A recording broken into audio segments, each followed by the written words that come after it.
Hello, this is Kara from Kara Tarot with a general reading for Thursday, October 2nd, 2025.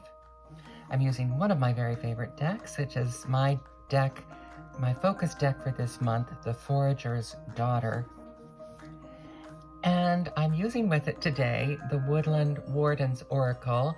I do have the Woodland Wardens Tarot. I pre-ordered it, but it isn't due to arrive until next Monday. And these two, I felt that they conversed so well the last time I used them together that I wanted to try them again before I get subsumed in using this with the Woodland Wardens Tarot. Warning ahead of time if you're squeamish.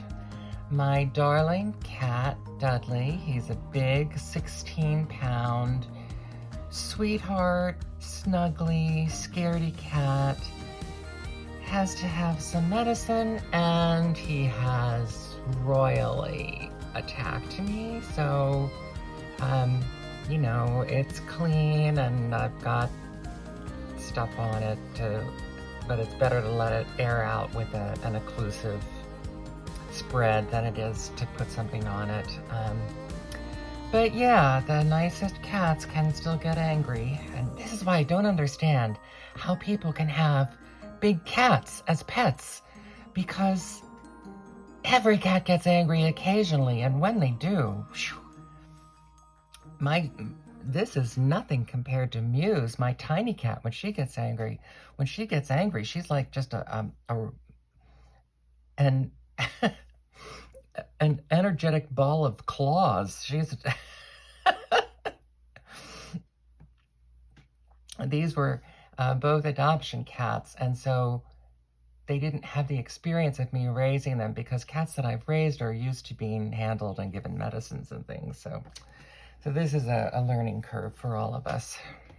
And by the way, this was me holding him by the scruff of the neck so that he couldn't move.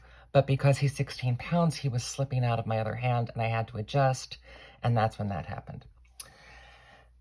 So gloves from now on. Gloves and towel and the whole schmear. This is just day 2 of this medicine.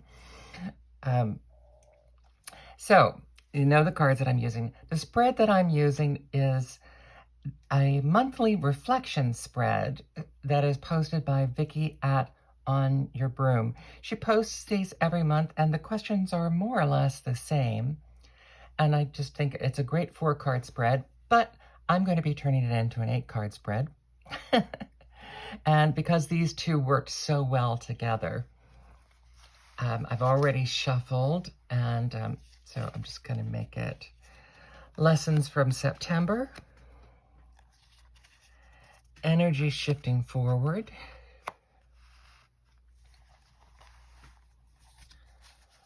well-being and balance,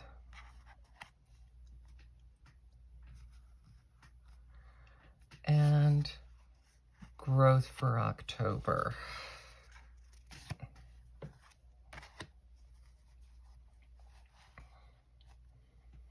And I'm just going to read these together. Okay, so lessons from September.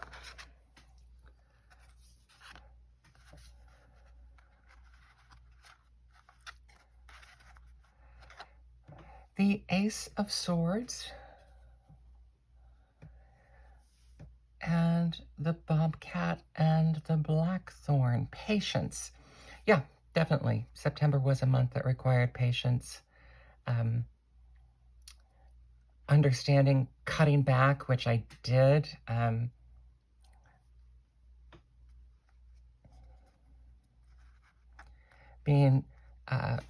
You can be internally wild and still blossom. Even with cutting back, you can grow. And I definitely, September definitely reminded us how important pruning is, I think. The energy shifting forward. Communication and the 5 of Cups.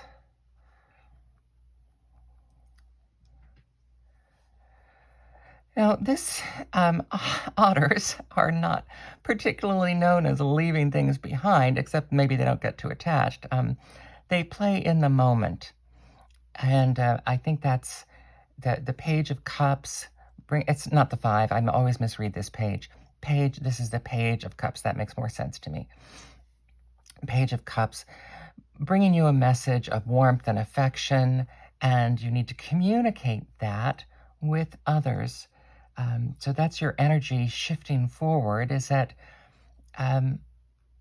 just a continuation of, but a freshness in the way that you move forward. Maybe people will be bringing you some good news, but also how you move forward with an inquisitive mind and a playful attitude that you communicate with others. Well-being and balance.